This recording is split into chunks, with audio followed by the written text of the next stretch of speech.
Good evening and welcome to the Bucks Museum Black History Month group webinar. This evening we'll be looking at and discussing some objects from the museum's collection and some objects which are a little closer to home. With me tonight are Saima, the museum's Community Outreach Officer, and members of our Black History group, Tracy, Donna, Jackie, Sharda and Hassan. The format for tonight's presentation will be that you'll be able to see all of us, but we won't be able to see or hear you. There'll be a question and answer function at the bottom of your screen, so you can send questions to us during the presentation, or if you prefer, you can use the chat function instead. We'll be answering all of your questions at the end of the presentation, but feel free to submit questions as we go along. Our programme for tonight's event will consist of presentations on the following: a cookery pot, the pottery of ceramist Magdalene Odundo, a Madagascan cape, a Nigerian wedding dress, a brief history of Trinidadian steel pans, a pair of wedding shoes, and a conversation with author and Black History group member Tracy Harris, followed by a reading from her book. Our evening will be rounded off by some information on the museum's current Discover Bucks People exhibition and our current Black History Month project. But just before we get started, it'll be really interesting for us to know how many people are actually watching us this evening. So Sue, if you wouldn't mind putting up the survey. So if you could, we could ask you to just take a few minutes to complete our online visitor survey, and we'll be sharing the numbers with you later.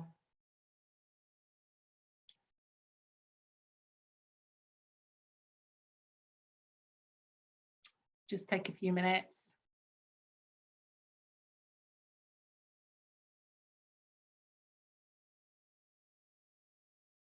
Has everybody had a go?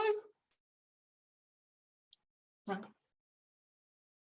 Thank you for that, Sue. So to kick off our presentation this evening, let me introduce you to our first presenter, Donna, who will be sharing with us her thoughts on her grandmother's cooking pot. Thanks, Anne. Hi, everyone. So I'd like to talk to you about my cooking pot, which was passed on to me from my nan. Nan, her real name was Estelle Elizabeth Griffiths. She came to the UK in the mid-1950s from Mandeville in Jamaica. Like so many other West Indians who came from the different islands, she came in search of a better life. With my granddad, Nan eventually settled to live in Handsworth, Birmingham. She worked in factories and as a sewing machinist, and also in Birmingham's renowned jewellery quarter. After having my dad and his two brothers, she stayed at home, but was still very industrious. Part of this industrious nature was seen in her cooking. Nan was renowned for being a good cook, and I can still remember eating her crunchy roast potatoes. I don't think I've ever had any that tasted as good ever since. They were perfect. They were crunchy on the outside and just soft and lovely on the inside. So the cooking pot that I'm talking about is round, and it's about the size of a medium-sized mixing bowl, and it's made from aluminium. It's quite light to hold, but it's sturdy and solid, which is a bit like Nan herself, who could be quite gentle and light to the touch, but who was also strong and someone who took no nonsense. This cooking pot was kept with a wide range of other cooking utensils in the pantry. This was a space which was like a magical treasure trove. On family visits, my sister and I would go exploring after having been fed and watered with bun and cheese and Lucasade mixed with blackcurrant. And like all children who are naturally curious, or is it just plain nosy, we'd sneak a peek in this pantry. I remember the pot hanging in there, resplendent in its silver majestic uniqueness. Nan would use this pot to transform the humblest of ingredients into amazing, tantalisingly tasty dishes, which were accompanied by equally heartwarming smells. I remember watching her cook carrots, onions and tomato sauce, plus a few hidden ingredients with a shake here and a little shook there. And she made the most sweetest tasting carrots and gravy.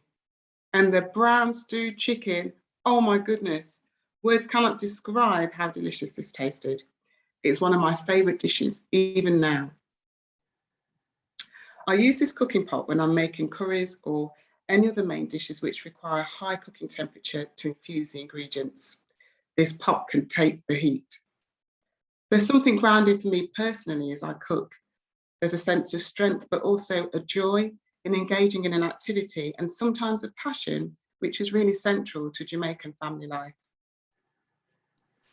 Nan sadly passed away over 10 years ago now, and there's so many things that I could have shared about her. Of eating Ritz crackers and malted milk biscuits, of joint afternoons dozing on the sofa with Countdown blazing in the background, or of drinking sweet cups of tea in bed brought to my sister and I in a tray. But this cooking pot seemed to be the very best way I could represent her and some of her attributes. And I really hope that I still have some of those and that I'm as good a cook as her as part of this Black History Month. Thank you. Thank you very much, Donna. Gosh, I feel really hungry after that. Thank you. Our next presenter will be Saima, the museum's community outreach officer, who will be sharing her thoughts on the work of the pottery produced by Kenyan artist Magdalene Odundo. Thank you, Anne. So these are two ceramic pots made by potter Magdalene Odundo, OBE, and are part of the Discover Box Museum collection. Magdalene was born in Nairobi, Kenya. She moved to England in 1971, and though she already had a background in graphics, it was at Cambridge School of Art that she began to specialize in ceramics. She learned traditional quill techniques in Nigeria and studied ceramics in the UK. So her work is an interesting fusion of two cultures. In an interview with the Fielding Talk in conversation with Magdalene Odundo, Magdalene mentions a few very interesting points about her work. She interweaves historical and cultural references in her work. She lived through the colonial period in Kenya and feels that the legacy of colonialism still exists in post-colonial countries. They may be materially richer, but their souls are still broken. With her pots, she worked through layers of meaning and resonance and does not have a fixed idea in advance of how each pot will develop. She has a very tactile way of working, describing the process as a dialogue with the pots. The pot on the left-hand side is an angled pot with a narrow neck. It has a heavy round base. It is black with very subtle underlying bronze gold patches. It is irregular in shape. The top opens in a petal-like shape with a pointy tip. The pot on the right-hand side is charcoal in color. It is oval and bulky in comparison to the other pot. Its outward body makes you wonder how it even sits on this small flat base. It's curvaceous and full. The rim is thick and stretches out ever so slightly, but it is solid and purposeful. I personally like these pots because of their simplicity, but also because they have been made with no fixed design, but rather their shape and design was created in production. This approach to designing pottery hasn't impacted on its perfection. Both pots feel as though proportion was considered and they feel perfectly balanced. They are modern and contemporary. Magdalene was appointed Officer of the Order of British Empire for her services in art in 2008 and Dame Commander of the Order of British Empire, DBE, in 2020 for services to art and arts education. Magdalene has been recognized as a significant player in contemporary ceramics. She currently lives in Farnham, Surrey, and currently is Chancellor at the University of Creative Arts. She has spent 40 years in education and has been a mentor to many young aspiring artist, encouraging many, especially from Africa, to take up ceramics as a profession. Thank you. Thank you, Simon. That was really interesting. Just to remind our viewers that if you want to post any questions for Donna or Simon, you can post your questions in the question function at the bottom of the screen or use the chat function. The next item is also from the museum's collection, a beautiful cape from Madagascar, which we'll be hearing about from Hassan. Thank you, Anne. In this slide, there is an image of a Madagascan cape from the Discover Box Museum collection. It is just over 70 centimeters in diameter, multicolored and incredibly fragile. I've been researching this wonderful Madagascan cape that was donated to the museum in 1918 by a man named Mr. Kendall. Our register informs us that the cape would have been worn by a lady of high ranking in the 1750s in Madagascar. My research has led me to find some interesting information about feathered capes. The British Museum website acknowledges that various museums record capes similar to this one from various provinces, including the Chinese in South Africa, Hawaii, India, and the English and American Indian. Research into the Pitt Rivers collection has informed me that they do not have anything like this in their collections. They advise they have seen similar feathered cloaks from Oceania, but not Africa. This research makes me wonder whether this cape is in the Discover Box Museum collection is an actual fact from Madagascar. Could the attribution in the register be incorrect? Ethnographic objects like this that do not directly represent Buckinghamshire illustrate the difficulties in expertise and accurate identification by some curators of the time. This sometimes leads to guesswork when cataloguing on unfamiliar objects. We must therefore accept that objects from this period are sometimes limited, incomplete, or inaccurate as a result. Therefore, this Madagascan cape remains a mystery, and there are many questions that have yet to be answered. Questions like, what type of feathers are these? How were they weaved together? Who made this cape and how long did it take them? Who was Mr. Kendall? Why did he visit Madagascar? And how did he even come across such a magnificent object? Our research into this very unique cape continues, but as always, museums are not always the experts, and we encourage visitors to get involved in museum work by informing us of any information they may have on such mysterious objects. Thank you. Thank you, Hassan. If anybody is watching does know anything more about the Madagascan cape, please do get in touch. We'd love to hear from you. And please do visit the museum so you can take a closer look at it and explore the collection in a bit more detail. So from one beautiful item to another, as Sharda now provides us with some thoughts on her beautiful Nigerian wedding dress.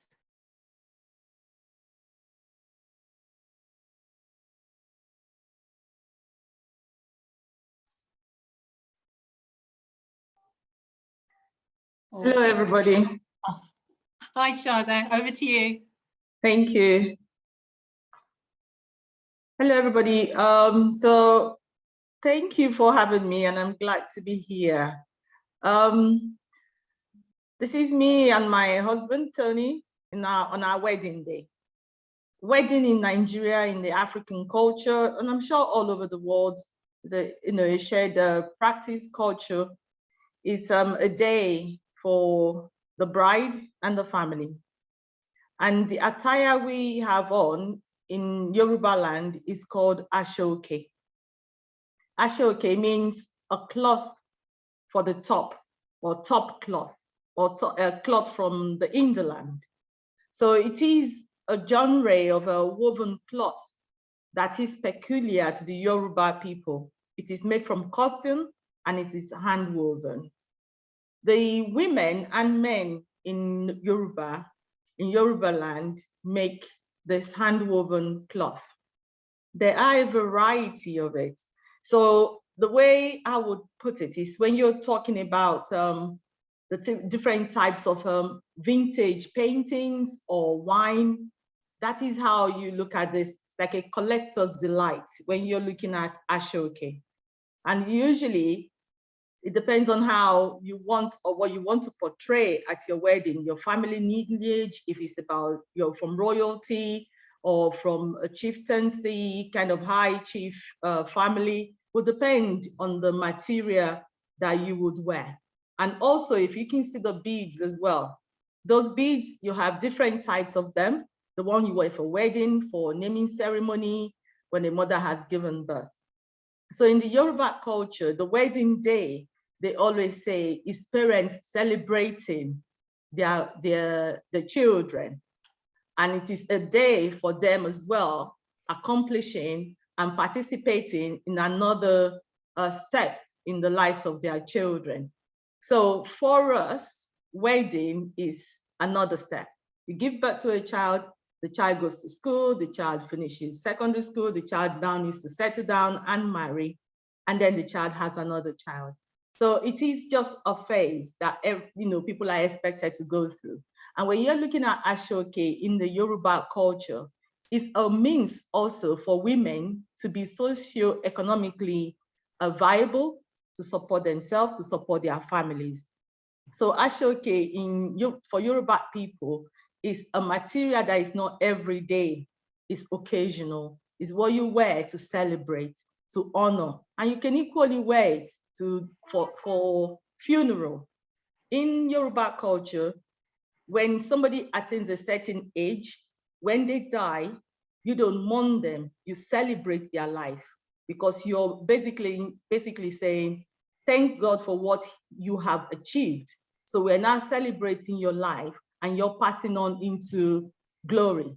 So that is how people see it. So when you present your Ashoke, it is telling people that you have something to celebrate, something to be happy about. And we have what you call the gele, you call like the head tie for the women. And what you see like a cape that is hanging on the side is what is supposed to adorn you as a woman. So you have something that you can flare around when you're moving about. And I also have a shoe, which is quite modern at the time of our wedding, because this was usually the king and the chiefs who would have their shoes woven, and they wear that. And the scarf is called gele. The cape you have, or the scarf around it, is called ikpele. What you put on top, that's ikpele. And then you have the buba, which is a blouse, and the wrapper, which you put around you, which is called the iro. And the fila is what the man has on, which is the cap. And then you have the top and the shokoto as well. So for us as women, the day of your wedding is a huge celebration, because you're now going into another family. And so you're forming another family from where you're living. So you have this extension. So Nigerian wedding and the wedding dress, they are very important and they make the future. Thank you. Thank you, Sharda. That was wonderful. Thank you very much. We're now going to journey from Africa to the Caribbean as Jackie provides us with a brief history of Trinidadian steel pans, or as they're sometimes called, steel drums. This will be followed by a musical interlude whilst we enjoy some music from Wickham Steel Orchestra. During the interlude, please feel free to send us some more questions using the question and answer function, or use the chat button at the bottom of your screen. Thank you, Over to Jackie. Thank you. Good evening, all. The steel pan instrument. The steel pan, known as the pan, often referred to as a steel drum, emerged in the 1930s. It is possibly the only instrument made out of industrial waste and the only instrument made in the 20th century, of which has become an icon of Caribbean culture. As a tuned percussion instrument with a shiny metal hammered surface, it has a series of dents that makes the notes. The history of the steel pan originally came from Trinidad and Tobago in the Caribbean. During the late 1700s, French planters arrived in Trinidad and brought their carnival tradition with them, and their slaves made their own festival with drums. After emancipation in 1834, the celebrations were popular, though after disturbances in 1881, the British government tried to ban the performers, sticks and drums. Bamboo sticks were then used for striking together and on the ground. This was known as tambu bamboo, of which were also banned in 1934. Enslaved people were stripped of their cultural identity and of their music, and therefore created music using things lying around. Many metal objects, including oil drums and biscuit tins, were originally used as percussion instruments, and then at some point were tuned, and the steel pan was created. Musicians were known to move around playing in different bands that brought them recognition. Steel bands were very popular with performances at local events and high-profile events nationally and internationally. Most members in the bands had full-time jobs and spent their free time rehearsing and performing at the weekends. Many opportunities were created for musicians to travel and see the world. The popularity of calypso became popular in Britain in the early 1950s, with thanks to artists such as Lord Kitchener, upon the arrival of the Empire Windrush in 1948 at Tilbury Dock. This led to the Trinidad All-Steel Percussion Orchestra, also known as TASPO, performing at the Festival of Britain in 1951, as this was the first steel band to perform in the UK. The rich, diverse history of steel pan music, the musicians and their instrument itself in High Wycombe, Buckinghamshire, became part of a musical legacy. High Wycombe has the largest population of Vincentians living in the UK, with many steel pan musicians settled into High Wycombe from the late 1950s. With a local rich history of steel pan music from the Caribbean from the 1950s, with many local bands producing accomplished Vincentian steel pan musicians. The Castrol Steel Band was sponsored by the company's Castrol Oil, was one of the first steel bands in High Wycombe. Many bands soon followed, including the New Sound Crusaders, the Maestros, and the United Steel Band. The New Sound Crusaders Steel Band became famous in 1971, where they won the national TV programme Opportunity Knocks for 6 consecutive weeks. A modern day equivalent of this programme of Opportunity Knocks could be viewed as Britain's Got Talent or even X Factor. Buckinghamshire Education Authority employed steel pan musicians to teach the art form in schools. In the 1980s, the two main steel pan tutors in High Wycombe were Vincent Humphrey and Clinton Jack. Both musicians taught throughout Buckinghamshire until their retirement. Helen Blakeman at the time was the head of Buckinghamshire Music and was a keen supporter of the steel pan instrument and continued steel pan music in schools, commissioning SV2G and other musicians from Wycombe Steel Orchestra under the School of Steel Pan in 2005. In 2007, SV2G brought formal accreditation to the UK, being the first to offer steel pan qualifications. The Arts and Heritage Organisation has become instrumental with the continued development of the steel pan, creating digital forms of teaching and learning for the instrument. The rest, they say, is history. I would like to now share with you a performance from the Steel Orchestra. If you are unable to hear the video, please could you mention it in the chat and we can try and rectify that for you.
Okay, we seem to be having some sound problems.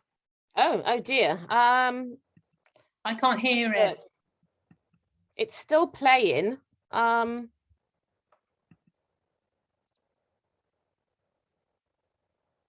Somebody's suggesting click on and off the pause button. Yeah, I did try that. Let me just click it again and leave it for a bit longer.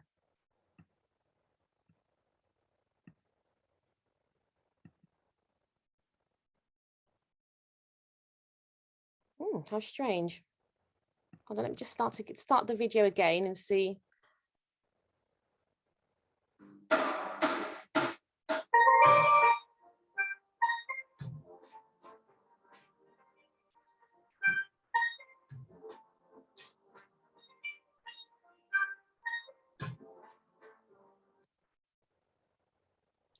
I think we've still got some sound problems. I think we're having some technical issues. I am so sorry.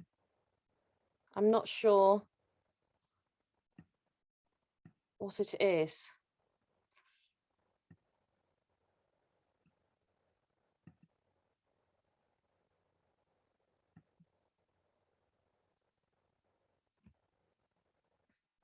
Do you want to try one more time?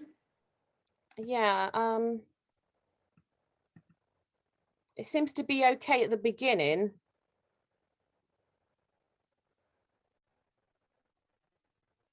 It's like it's frozen. I'm not too sure why. I am so sorry, everyone. Not too sure what to do. Should I just rewind it to the beginning again, Yeah, Anne? we'll give it one more go, Jackie. Yeah, okay.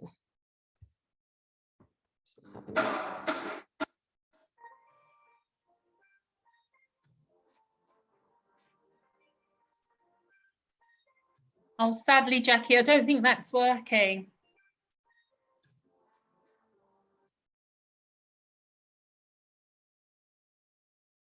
Yeah, I'm ever so sorry. I'm not too sure. Yeah, if we leave it, perhaps if we've got time at the end, Jackie, we Okay, can use sure. it to round off the evening. Okay, I'll try and find another performance actually All for right. you. Thanks, you. Jackie.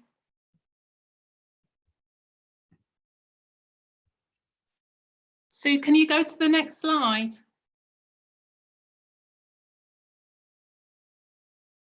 Thanks, Sue. It's now my turn to share with you my thoughts on another item currently in the museum's collection, a pair of wedding shoes.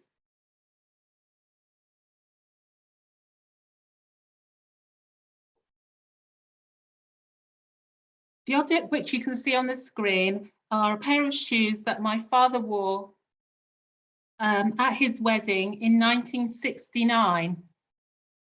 The reason I have Dad's shoes is because he sadly passed away in 2016. And when you lose someone, you want to keep a little piece of something that they owned, just so you've got a piece of them left behind with you. So when I was asked by the museum in 2019 to write a blog for Black History Month, my sister suggested that I write about Dad's wedding shoes. I'm not sure this is correct, but for some reason I can remember Dad's shoes being described as winkle pickers. And when you see them, it's easy to see why. They are black shiny leather, shaped, the toes are shaped to a very sharp point, which I think would be really handy if you were trying to eat winkles. So I think that's where the name came from. Across the top of each shoe, as you can see, they're covered in an elaborate gold motif and still have their original laces. Even though the shoes are now over 50 years old, the leather is still very soft and shiny, and they are in relatively good condition. The soles and the heels are a little worn, as you would expect, because they have been used. And they were used by Dad on that very special day. For my parents as immigrants who came to England during the 1960s, getting married and buying a house was their stake on the future for their children. A wedding meant an opportunity to share those hopes and dreams with family and friends, and who were also dreaming the same dream. Whenever Dad would take the shoes out of the box, my sister and I couldn't stop laughing, as they were so oddly shaped and the gold design seemed so over the top. Dad kept them in the original shoebox, which has sadly now disappeared, and he would regularly take them out, give them a good polish, and on a few occasions, we would remember him wearing them for a night out with Mum and teasing Mum about the fact that she would have to be seen with Dad in those shoes. But Dad would just look at us and laugh while he admired himself in the mirror and turned to my sister and I and say, "You two know nothing about fashion." After Dad passed away, I found that I occasionally gave the shoes a polish, and it would give me a great sense of comfort, as if Dad was nudging me to look after his very special shoes, and it would make me smile thinking of him ignoring our sarcastic comments. For my parents, it must have taken such a long time to save up for a big white wedding on their very low wages, having to pay for food and rent and to support their families back in the West Indies. Those shoes were probably a very high percentage of my dad's weekly wage, and for that reason alone, he probably looked after them very carefully. However, I think the main reason he kept them was because it was his claim on a future, which at that point he could only imagine. I don't know exactly where Dad bought the shoes from in Aylesbury, but one thing I do know for certain is Dad certainly has had the last laugh, as his favourite shoes are now part of the Discover Box Museum collection, along with a little of his life history. And that's probably because he was right. I know nothing about fashion. Thank you, Anne. That was great. Thanks, Simon. And now to our next presenter this evening. We're very lucky to have a published author as one of the members of our Black History Month group, Tracey, who will be sharing with us an extract from her book, A Time to Love, A Time to Hate. But before that, I'm sure you'd like to hear a little bit more about how Tracey began writing her novel. Thanks, Anne. Tracey, can you tell us what inspired you to write the story? Okay, well, I began writing the book back in 2006 as part of my dissertation at Bucks University. I was studying a degree in creative writing media studies at the time, and the assignment set was to write the first 9,000 words of a novel. After several days of frustrating writer's block, I learned that Coretta Scott King, the widow of Martin Luther King, had died, and there was something about her passing that sparked the idea of an interracial love story with a crime within it set in the 1960s in the American South. This idea really resonated with me, and the ideas just flowed. But after I graduated, I forgot about the manuscript. But fast forward 8 years, and having just been made redundant from my then job, I remember the manuscript, and then I just continued writing. It was just so easy. The flow was still there, and after about 6 months, the book in its raw state was finished. In 2015, I published the book under the title of Times and Seasons, but in 2020, I decided to give the book a revamp. So I had a new book cover designed and chose a new title, A Time to Love, A Time to Hate. I thought it was a much punchier title, so I made that change. Why have you decided to read this particular extract for us this evening? Right, well, the reading comes from a section of chapter 9 of the book, where Clara, the main character of the story, is attacked on the camp where she works as a field worker and has to leave one night, determined to reach New York and a better life. I felt it resonated strongly with the theme of looking back and looking forward. And as Clara reflects on the harshness, poverty and transience of life on the camp as a migrant field worker, the only life she has known, culminating with the attack, she resolves that there must be something better for her out there. And as she leaves old friends behind, facing an unknown future, she makes new ones in New York, and new opportunities begin to open up to her. So I just felt this fitted in with the theme of the Black History Month we have chosen. Okay. Well, we can't wait to hear it, so over to you. Thank you. Clara got up. The glow of lanterns warmed the windows of the cabins as she walked through the camp towards the main road. Not far off, the lights of Elizabeth City twinkled, and the faint sound of music could be heard. In the darkness, she watched as cars entered and left the town, a relentless flow that continued into the early hours. She wondered what Joel was doing at that moment, and a wave of loneliness washed over her. The night air was growing cooler when she decided to turn back. Suddenly, without warning, a hand was clasped firmly over her mouth. "You didn't want to see me this morning, but you'll see me now." Hogan's breath, thick with the stench of tobacco and whiskey, was close to Clara's ear. Her heart beating fast, she began to struggle and kick wildly as he, with the other arm firmly round her waist, began to drag her away from the main road behind a tree. "There's no use fighting, because I've got you now, and I'm going to do to you what you've been wanting to do for a long time. he said in a soft voice. He felt for the bottom of her dress, and at that moment, Clara bit down on his hand as hard as she could until she could taste Hogan's blood in her mouth. He released her instantly, cursing, nursing his hand. She seized the opportunity and began to run as fast as she could towards the camp. Why, you little, wait till I get my hand on you. Hogan started after her down the dark path, the trees overhead blocking out most of the light for the now full moon. She could hardly see her way as rocks and tree stumps threatened her progress. He was gaining on her and he lunged, tearing her dress. She managed somehow to dodge out of his grasp and kept running. A few yards away, the camp came into view. She nearly fell headlong and he lunged again, almost catching her. She could hardly breathe, but she kept running as fast as she could until she suddenly heard him fall heavily and then gasp. Then there was silence. I'm in trouble, I've got to go now. Clara burst in at the door of the cabin seconds later, breathing heavily. Janetta and Michael looked up startled as she entered. What in the world has happened? Janetta and Michael got up instantly and led Clara to a chair. Hogan attacked me, but I managed to get free. Then I was just running, and then he fell. Clara was breathing hard, her chest rising and falling rapidly. I didn't hear him after that. You didn't hear him? Do you think he's dead? Janetta looked at Clara, fear in her eyes. I don't know. Michael and Janetta looked at each other over Clara's head. Janetta, I need you to cut my hair. I've got to get out of here. What?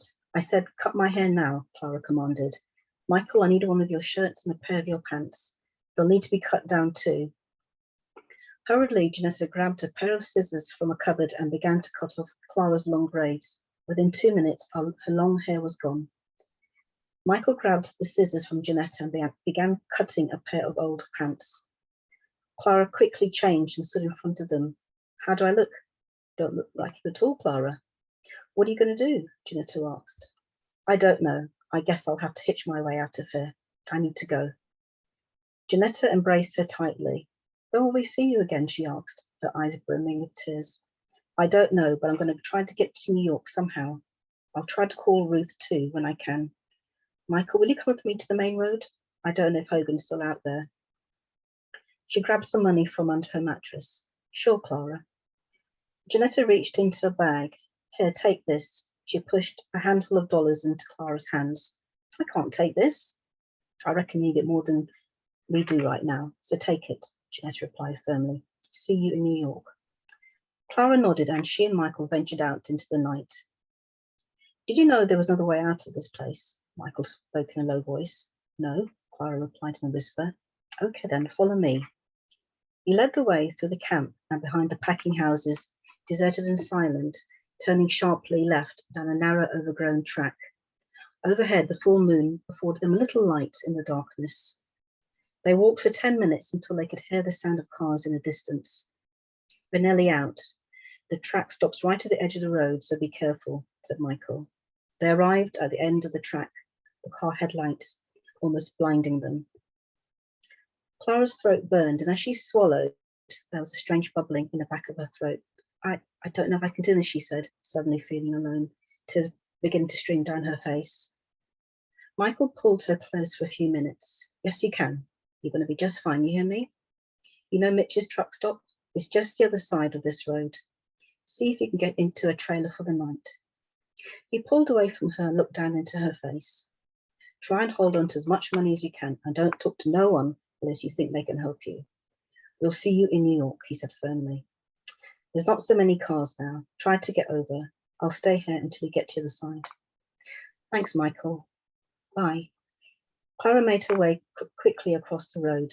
She waved at Michael and he waved back, and then he melted back into the darkness.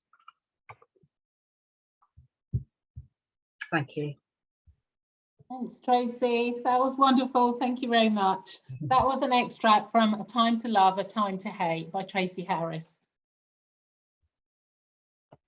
I hope, next slide, Sue, thank you. I hope you've enjoyed listening to all of our wonderful presenters this evening and hearing about familiar and not so familiar objects.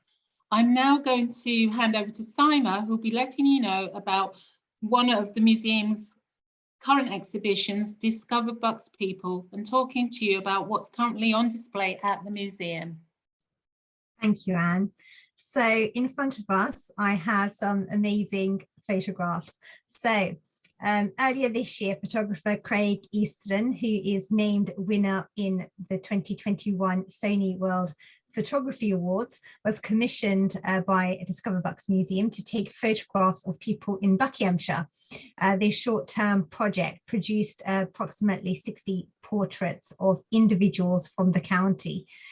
These will be displayed alongside our historical portraiture collection on large A1 digital screens in our new redeveloped galleries, opening to the public at the end of this year. So do look on our website for that information when it's released. Here in front of us, you can see a small selection from the photographs that Craig took. Craig decided to produce black and white photos using a soft backdrop. He also used a large format camera and developed the images in the darkroom. All these elements were to complement the historical collection that we already have in our collection. Here's a small selection, but you will be able to see all of the other 60 photographs when they are uploaded on our A1 digital screens and when the galleries are open. But these 4 individuals are local people that represent the Black community. See, next slide, please. So I would like to just remind everybody about what we currently have on display at Discover Bucks Museum. We have Magdalene's pots on display in our ceramic gallery on ground floor. Also on ground floor are Sharda's lovely Nigerian wedding garments and her husband's as well, and Mr. Alphonse's wedding shoes. We hope that in future we will be able to display more from the Black community and grow our collection to represent the wider communities. If you have any objects that tell a story, even if they're, even if the objects are mundane, everyday objects, if they tell a story, we'd love to hear more about them. So do get in touch. But in the meantime, do come to the museum to have a look at what we have currently on display. Thank you, Anne. Thanks, Simon. And now it's over to Donna, who will explain how you can participate in the current project for this year's Black History Month. Thanks, Anne. So looking back, walking forward is a Black History Shoe project, and it's a digital project that we came up with as a group. And it was inspired by Mr. Alphonse's wedding shoes that are part of the permanent collection. We decided to use shoes as a starting point to encourage Black community members to open up about their stories. Every one of us has a special pair of shoes, whether it's because they are beautiful or were worn on a special occasion, or because they're just super comfortable. Every pair of shoes has a story. They walked with you to your first interview or shared your happiest memories. We'd love to hear your stories and share them here on the museum website. We currently have a few entries posted on the website, so do visit discoverbucksmuseum.org to have a read and do get involved. Getting involved is super simple, just follow 3 steps. Step 1, select a pair of shoes that tells a story with Black heritage. Step 2, take a clear close-up photo of them, either wearing them or not. Step 3, send your photo along with your story, keeping to a maximum of 200 words, to community@discoverbucksmuseum.org. Please do get involved, and the project lasts until February 2022, so there's still lots of time. Thank you. Thanks very much, Donna. And up on the screen currently, you can just see the instructions that Donna gave up about how you can join in with our shoe project, which, as Donna mentioned, will last until February 2022. Thank you. That brings us to the end of our presentation this evening, which was brought to you by the Bucks Black History Museum Group, which meets online on the first Tuesday of every month. The next exciting project that we'll be involved in is learning how to collect oral history, and we hope that the oral histories we collect from the the Black residents of Buckinghamshire will become a permanent part of the Discover Bucks Museum's social history collection. If you'd like to find out more or to get involved, please get in touch by contacting us at community@discoverbucksmuseum.org. Thank you. We're now going to move on to the questions. I think we've had quite a few participants, a few questions. I'm just going to have a look.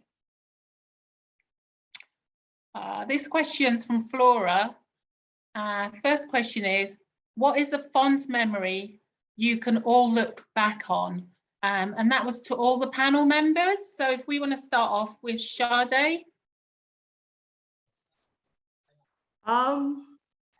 I think it's the planning of the wedding, when you realize suddenly that your parents are also the ones getting married on your wedding, you know, prior to the wedding, because it's no longer just you, it's your mother, parents, everybody in the community is getting married. So that is a fun bit. And I'm looking forward to visiting the same pain on my children when their time comes. Wow. Tracy, what was your fond, what is a fond memory you can look back on? Well, actually, mine is similar. Mine is my wedding day. Stuart and I got married in Marlow in Buckinghamshire in 2018, and everything about that day was really blessed. It was a wonderful day weather-wise, and it was just great to have family and friends with us. There were a couple of people that sadly weren't able to be there because they're no longer with us, but it's a very dearly cherished memory of mine. All right, thank you. Simon, same question to you. Fond memory you can look back on? My fond memory is every time I see Mr. Alphon's shoes, it reminds me, it takes me back to the time I curated the Community Voice exhibition. And I tried for months and months to get something that would represent the Black community. And I was in contact with Anne eventually, and Anne was trying to help me. But it was only on the opening launch of that exhibition that Anne said to me, you know what, I could actually bring in I could have loaned my father's shoes for display.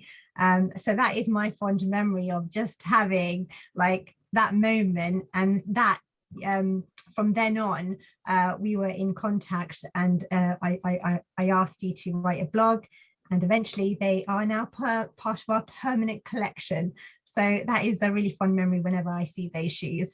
Okay, thank you. Jackie, same question to you.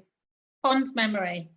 Oh, linking it to stool pans, I think one of the fondest memories I've had with stool pans is when our young people were awarded the Inspire Mark from the London 2012 Olympics Committee. And the memory that comes to mind is when they performed, because they had the Inspire Mark, they were invited to perform at the Paralympic Open ceremony at Stoke Mandeville. And it's to see their faces, to be included, you know, to celebrate their identity, and you know, it's just the joy on their faces, and the practicing and the performance itself was very memorable. All right, thank you. And Donna, same question, a fond memory you can look back on? I think I shared a few, really linking them to my nan. I mean, I had quite a lot I could have chosen, but I think one in particular was when we were younger, we used to take toys, and I had a Barbie doll. And I remember just sort of saying to Nan, okay, Nan, we're going to make some clothes. And then she was so lovely. She got some fabric, and, you know, because she used to sew and she loved it, and she made this dress for my Barbie doll. And it wasn't quite what I had in mind. You know, it was quite a simple sort of shift style. But, you know, it was just lovely, the fact that she was, you know, she was my nan, and that's what she did. And, you know, she made like a bed cover and, you know, bed sheets for the doll, and just threw herself into this activity with me. So that's a really lovely, fond memory. Oh, thank you for sharing. And Hassan, last but not least, what's your fond memory you can look back on? I'm quite new to this whole thing, so I think more for me was hearing about your memories and drawing them to like your own family experiences. Like when your father said about you don't understand fashion, I think that's a very parental thing to say. Like everyone's parents make jokes like that, or how Donna was talking about her nan's cooking and how it just thinking about it brings back all the memories. So I think hearing your stories were more powerful for me. All right, thank you. We do have another question for Tracy. Let me just have a look. It was just in the chat. I think it was from Stuart, was asking whether or not Tracy, you have plans to write another book. Yes, I do. I've got another book in the pipeline, and I think what appeals to me are historical romances set in America. So this story will be set in the 1950s, whereas the current book is set in the 1960s. And again, it'll be an interracial romance, but the main protagonist will actually be white, and she is somebody who finds herself pregnant and unmarried.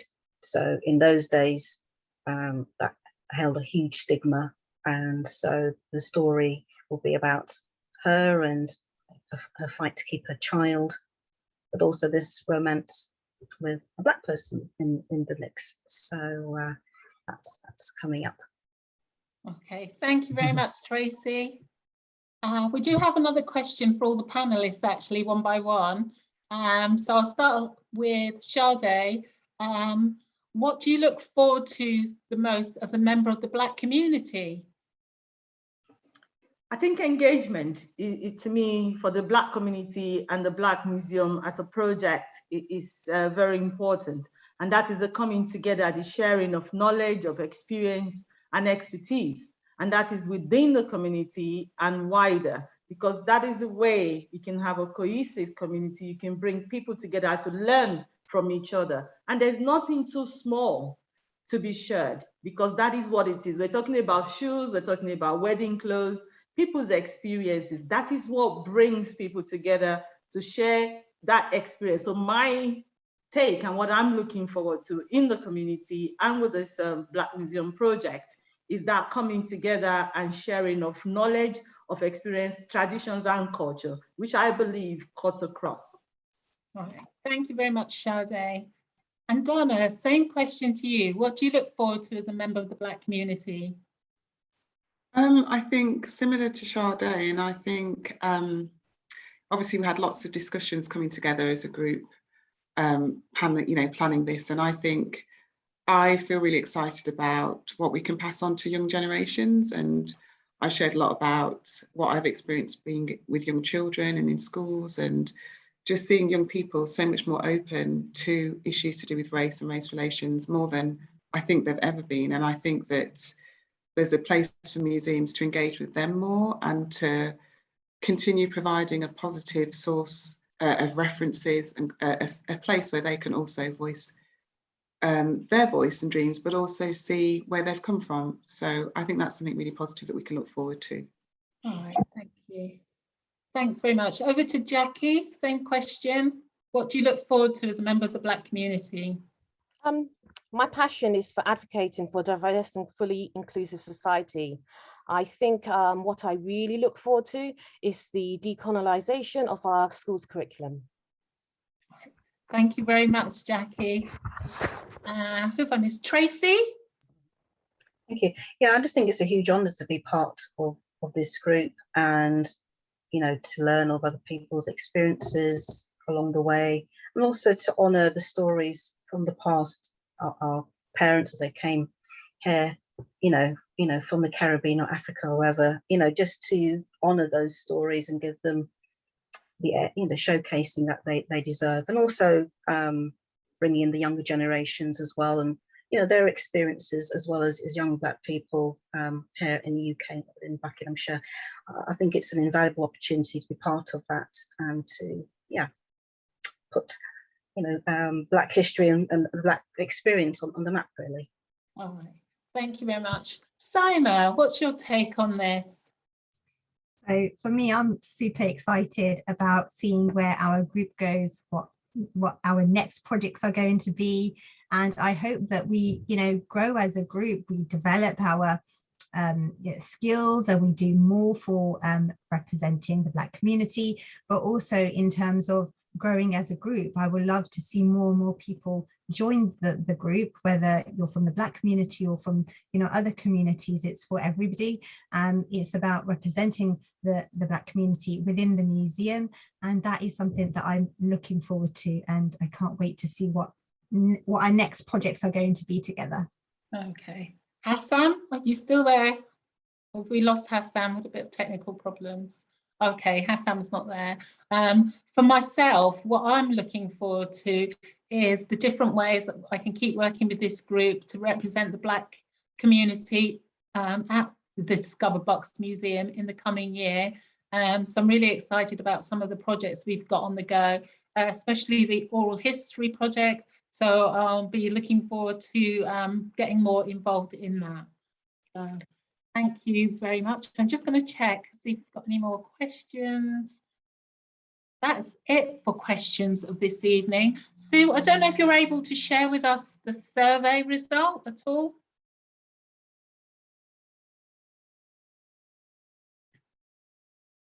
Can't see that.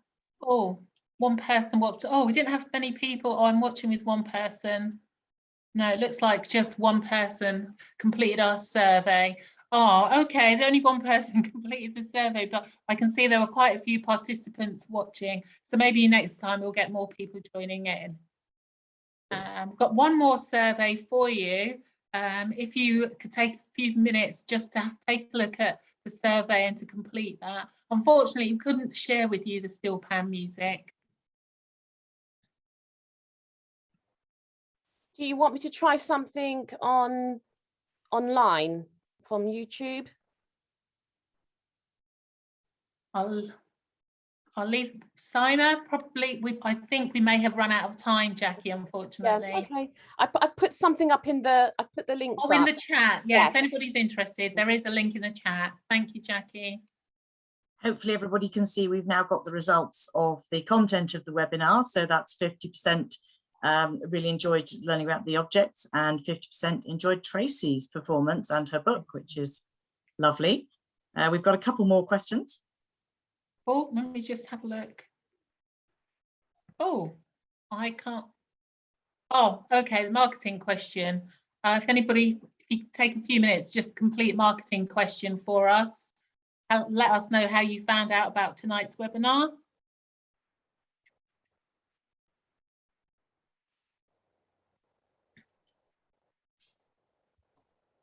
So I'll just share the results. Oh, looks like through us. Well done, everybody. And one more.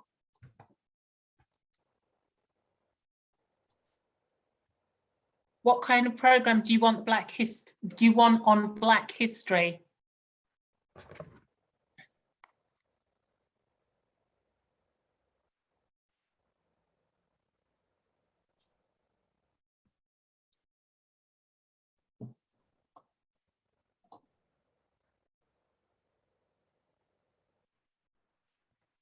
Oh, so very good. The webinars and some exhibitions, which is great. Well done. Is that the last one, Sue? Yes, indeed. Thank you very much. Thank you. That's it. We don't have any more questions. We've come to the end of our presentation. Thank you very much for joining us this evening, and we'll see you at the next webinar. Thank you very much. It's been a very good evening. Thank you. Thank you. Bye. Thank you. You've been a very good hostess as well. Thanks. Bye-bye. Bye now.